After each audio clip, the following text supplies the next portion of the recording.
बहुत दूर रखा गया था।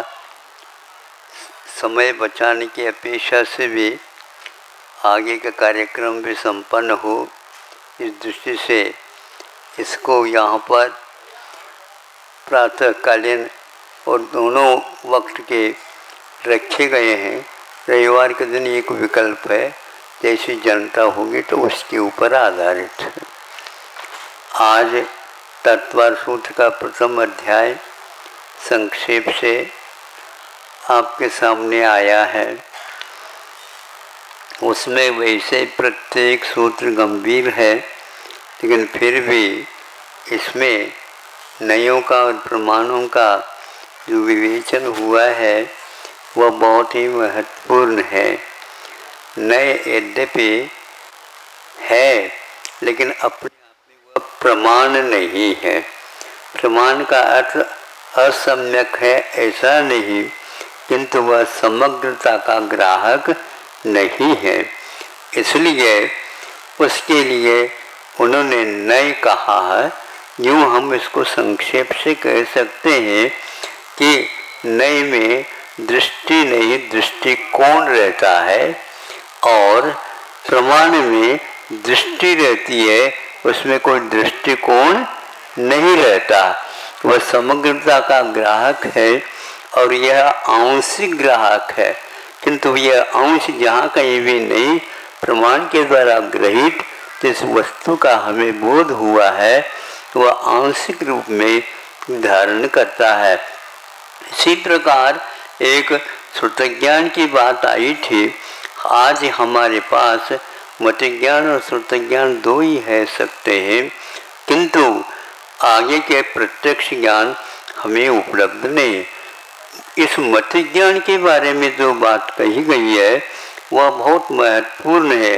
ये मति स्मृति संज्ञा चिंता अभिनवबोध, ये जो 4-5 भेद किए, वैसे इसके उत्तरोत्तर भेद 336 भी और विषयों की अपेक्षा से इसको कोई संख्या गिनने में नहीं आई, ऐसे भेद हो सकते हैं।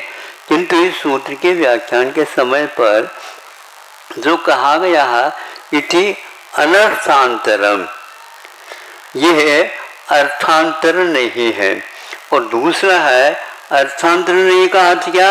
मतज्ञान श्रुतज्ञान अवधिज्ञान इन सब में मतज्ञान नहीं रहता, किंतु मतज्ञान में केवल मति संबंधी ही उसकी परंपरा चलती है। इसलिए अर्थांतरम न ऐसा कहिए, उसी के भेदों भेद में आ जाते हैं। अथवा इसको हम श्रुतज्ञान नहीं कह सकते, क्योंकि श्रुतज्ञान अर्थांतर में आ जाता है।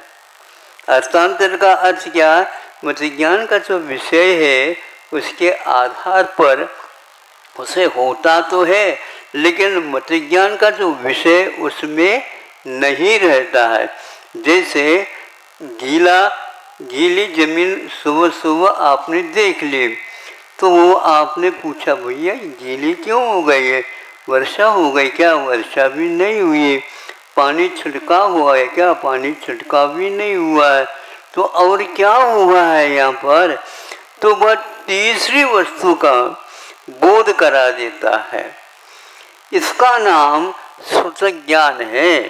इसको विवेक के लिए, संबोधन के लिए, रोना इत्यादि में आवाज़ तो कोई सुनता है, लेकिन पहचानने वाला जो होता है वो कहता है ये आवाज़ मेरे लिए है। तो आवाज़ जो सुनी ये मतज्ञान हुआ, और ये मेरे लिए जो ज्ञान हुआ इसका नाम श्रुतज्ञान है। इसलिए मतज्ञान का इसमें कोई भी समावेश नहीं रहता, किंतु फिर भी यह मतिपूर्वक इसलिए कहा गया है कि इसके बिना उसका जो ज्ञान है निराधार हो जाता है। और दूसरा एक और था, जो ये 5 ज्ञान होते हैं उनमें अकेला मति ज्ञान भी रह सकता है। ये षटखंड आगम आदि का आश्रय से कहा जा रहा है, क्योंकि मति ज्ञान होने के उपरांत भी श्रुतज्ञान हो ये कोई नियम नहीं है, क्योंकि अक्षर श्रुतज्ञानावरणी कर्म का उपशम किसी को हो सकता नहीं हो सकता। यदि नहीं है तो केवल मत ज्ञान भर ही रहेगा, नहीं है तो केवल ज्ञान अकेला रहेगा। किंतु अकेला मत ज्ञान आज रह सकता है केवल ज्ञान के अभाव में, इसमें कोई बाधा नहीं है। इसलिए एक स्थान पर स्पष्टीकरण दिया गया है, सम्यक दृष्टि के पास सुत ज्ञानावरणी कर्म का क्षय हो ये नियम नहीं है, किंतु फिर भी वह ज्ञान सम्यक माना जाता है, ये तात्पर्य है। आप लोगों ने बहुत अच्छे ढंग से रुचिपूर्वक सुना है, किंतु इसको पचाना भी है। अहिंसा परमो धर्म।